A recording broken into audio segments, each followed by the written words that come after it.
सोलापुरातील जुना विडी घरकुल येथून एका रुग्णाला दवाखान्याला घेऊन जाताना अक्कलकोट रोड येथील महालक्ष्मी मंदिरजवळ रिक्षा चालकाला अडवून एका पोलीस कर्मचाऱ्याने फायबर काठीने तोंडावर मारून जखमी केल्याची धक्कादायक घटना घडली। रिक्षा चालक अयाज खाजा हुसेन शेल्दी वयवर्ष 19 याच्या कानाखाली मार लागल्याने तो उपचारासाठी सिव्हिल हॉस्पिटल इथे दाखल झाला। जखमी आयान याच्या म्हणण्यानुसार तो जुना विडी घरकुल येथून रुग्णाला घेऊन निघाला असता महालक्ष्मी मंदिर येथे ट्रॅफिक पोलिसांनी अडवले। मात्र यावेळी एक इसम युनिकॉर्न गाडीवर येऊन तू पोलिसांचा व्हिडिओ काढतो का म्हणत आयान शेल्दी यास फायबर काठीने मारहाण करून शिवीगाळ केली।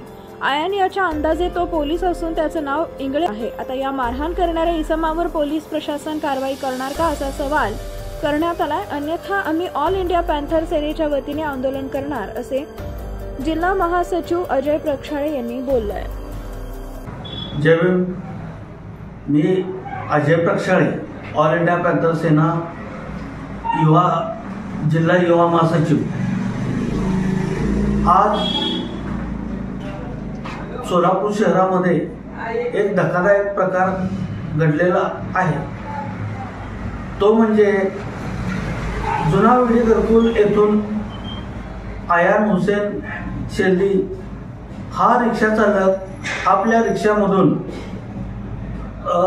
सोलापूर रुग्णालय येथे एका पेशंटला घेऊन जात असताना एका ट्रॅफिक पोलिसांनी त्याला अश्लील भाषेत शिवीगाळ केली। त्याला ट्रॅफिक पोलिसांनी रिक्षा साईडला घे असे आयान यास सांगितले असता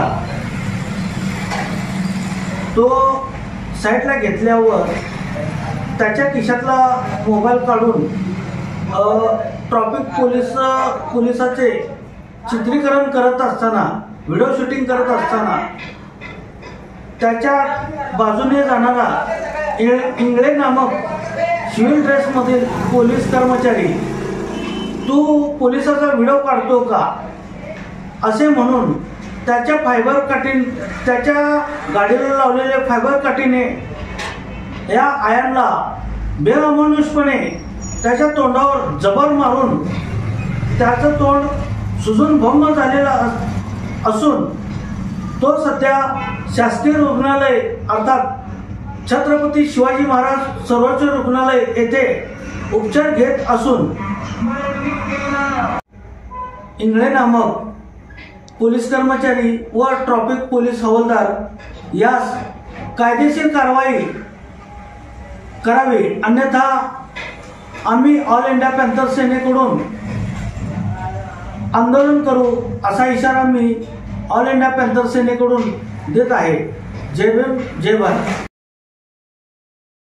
आमच्या नवनवीन व्हिडिओसाठी लाईक, शेअर आणि सबस्क्राइब करा।